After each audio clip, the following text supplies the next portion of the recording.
जोहार जयमुल निवासी सर। आज बिरसा उरांव ने खिजरी विधानसभा क्रमांक संख्या 62 से नॉमिनेशन किया है बहुजन मुक्ति पार्टी से। और बहुजन मुक्ति पार्टी राष्ट्रीय परिवर्तन मोर्चा का एक घटक दल है और आप राष्ट्रीय परिवर्तन मोर्चा झारखंड प्रदेश के संयोजक हैं। तो इस विधानसभा चुनाव को लेकर खिजरी विधानसभा व तमाम झारखंड के मतदाता से क्या कहना चाहते हैं? सबसे पहले आपके चैनल को मैं बहुत बहुत धन्यवाद देता हूँ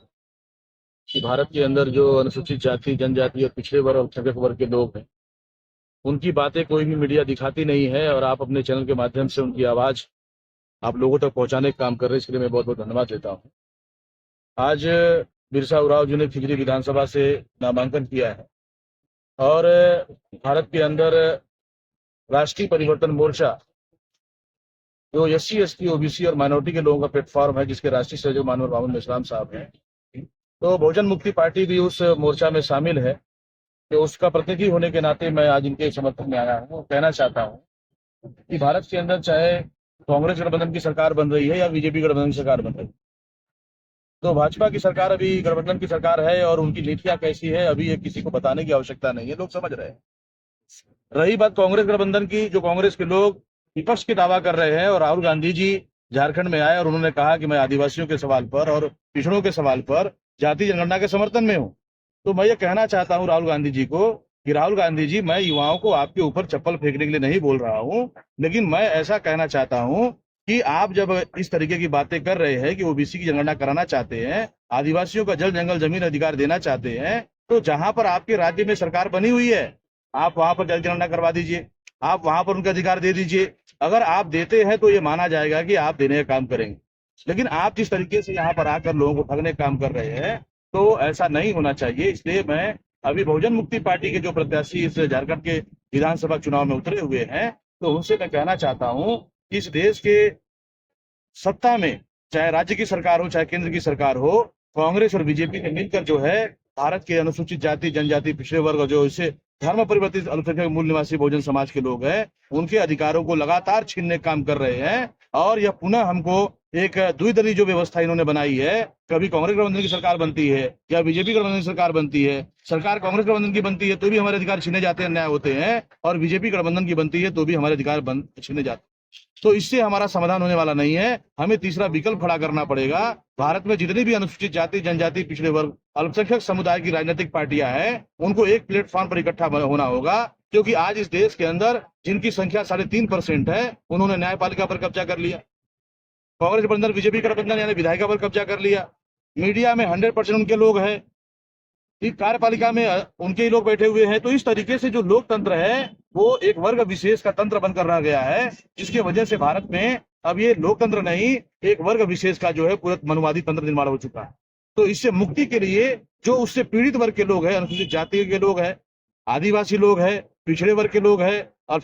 अल्पसंख्यक समुदाय के लोग हैं, ये पीड़ित सभी लोगों को एक प्लेटफॉर्म पर इकट्ठा होना होगा और एक तीसरा विकल्प बनाकर, जो कांग्रेस गठबंधन का भी नहीं, बीजेपी भी उसमें शामिल नहीं होना चाहिए, अपना केवल SC, ST, OBC माइनॉरिटी का प्लेटफॉर्म बनाकर अगर तीसरा विकल्प के रूप पर हम लोग जो है इस देश में चुनाव लड़ते हैं, तो 85% पॉपुलेशन है SC, ST, OBC माइनॉरिटी। अगर वो 85% के लोग इकट्ठा हो जाते हैं तो वो जिसकी चाहे उसकी सरकार बना सकते हैं और जिसकी चाहे उसकी सरकार को हटा भी सकते हैं। तो ये परिवर्तन तभी होगा जब हम इकट्ठा होंगे। तो इस वजह से बहुजन मुक्ति पार्टी ने, चूंकि 100 रुपए के स्टाम्प पेपर पर घोषणा पत्र लिखकर दे रही है, नरेंद्र मोदी ने जब 2014 में चुनाव लड़ना चाहा तो उन्होंने कहा हम 15-15 लाख रुपए देंगे और उन्होंने जुमलाबाजी कहा कि ये जुमला है। अभी राहुल गांधी जी वही बातें कर रहे हैं। तो मैं कहना ये चाहता हूं कि अगर वास्तव में वो करना चाहते हैं तो मैं मतदाताओं से अपील करना चाहता हूं कि आप किसी की बातों पर यकीन मत करिए, बल्कि जिस तरीके से बहुजन मुक्ति पार्टी 100 रुपए के स्टाम्प पेपर पर एफिडेविट पे घोषणा पत्र लिख कर दे रही है, आप उसको ही अपना वोट करें, उसको ही वोट करें। इससे क्या होगा, आप कोई भी पार्टी आपके बीच में आती है तो आप उससे सवाल कर सकते हैं कि आप जो भी लड़ाई, जो भी हमारे अधिकार देना चाहते हो, जो भी आप वादे कर रहे हो, वो केवल 100 रुपए के स्टाम्प पेपर पर लिख कर दे। अगर बहुजन मुक्ति पार्टी लिख कर दे सकती है तो कांग्रेस और बीजेपी लिखकर क्यों नहीं दे सकती है, या कांग्रेस गठबंधन और बीजेपी गठबंधन में शामिल पार्टियां लिखकर क्यों नहीं दे सकती है? लिखकर नहीं दे रही हैं, इसका मतलब वो चुनाव के बाद धोखेबाजी करने वाले हैं, आपका अधिकार छीनने वाले हैं, आपका जल जंगल जमीन को वो छीनने वाले हैं। इसलिए मैं अपील करना चाहूंगा कि ऐसी पार्टियां जो घोषणा पत्र पर लिख कर दे, ऐसी पार्टियों को अगर आप वोट करते हैं तो ये जो जुमलेबाजी है, ये जो बयानबाजी कर कर आपको ठगने का काम करते हैं, इसमें बदलाव होगा। तो राजनीति में बदलाव करने के लिए जरूरी है और वो परिवर्तन करने का काम बहुजन मुक्ति पार्टी के द्वारा हो रहा है। इसलिए मैं आज इसके समर्थन में हूं और देश के युवाओं से अपील करना चाहता हूं कि देश में कांग्रेस और बीजेपी ने मिलकर जो है बेरोजगारी पैदा की है, देश के अंदर अन्याय, जुल्म, अत्याचार जो बढ़ रहे हैं, ये इसके लिए ये दोनों लोग जिम्मेदार है। अगर इन दोनों से मुक्त और तीसरे मोर्चे की अगर सरकार हम बनाने का काम करेंगे तो निश्चित से हमारे अधिकार बचेंगे, संविधान बचेगा और देश में लोकतंत्र बचेगा और हमारे अधिकार बहाल हो। तो बस इतनी बातों के साथ मैं अपनी बातों को सर आपका परिचय। जनता के बीच में प्रमुख किस मुद्दे को लेकर आप जा रहे हैं? भारत के संविधान में एक मौलिक चीज कि भारत के प्रत्येक नागरिक को रोटी, कपड़ा, मकान, शिक्षा, स्वास्थ्य और सुरक्षा एक मौलिक चीज है, यानी किसी भी नागरिक की आवश्यकता है। पिछले 70-72 साल में केंद्र में रहने वाली कांग्रेस गठबंधन की सरकार रही हो या बीजेपी गठबंधन सरकार रही हो, राज्यों में कांग्रेस गठबंधन की सरकार रही हो, बीजेपी की गठबंधन सरकार रही हो, लेकिन किसी भी सरकार ने ये एक आम नागरिकों की मौलिक चीज उनको आज तक मुहैया नहीं कराया और हालात इतने बदतर हो गए हैं कि आज लोग आत्महत्या करने को मजबूर है। अगर ये हालात पैदा किया गया है तो ये इसीलिए क्योंकि लोग बेरोजगार है, लोगों को रोजगार नहीं है, लोग अपने मेहनत से, खून पसीने की कमाई से जीना चाहते हैं, मान सम्मान स्वाभिमान के साथ जीना चाहते हैं, लेकिन ये सरकारें पूंजीपतियों के हाथों की रखेल बन चुकी हैं और पूंजीपतियों के लिए केवल नीतियां बना रही हैं। इस देश के किसान, मजदूर, विद्यार्थी, युवा, महिलाओं के लिए कोई नीतियां नहीं बना रही हैं। इस वजह से देश में इन सभी वर्गों के साथ जो है लगातार जुल्म अन्याय बढ़ रहे हैं। तो ये जो मुद्दे हैं, ये शिक्षा का सवाल है, समान शिक्षा की बात है, चाहे मजदूर का बेटा हो या राष्ट्रपति का बेटा हो, एक ही स्कूल में पढ़ने चाहिए, समान शिक्षा होनी चाहिए,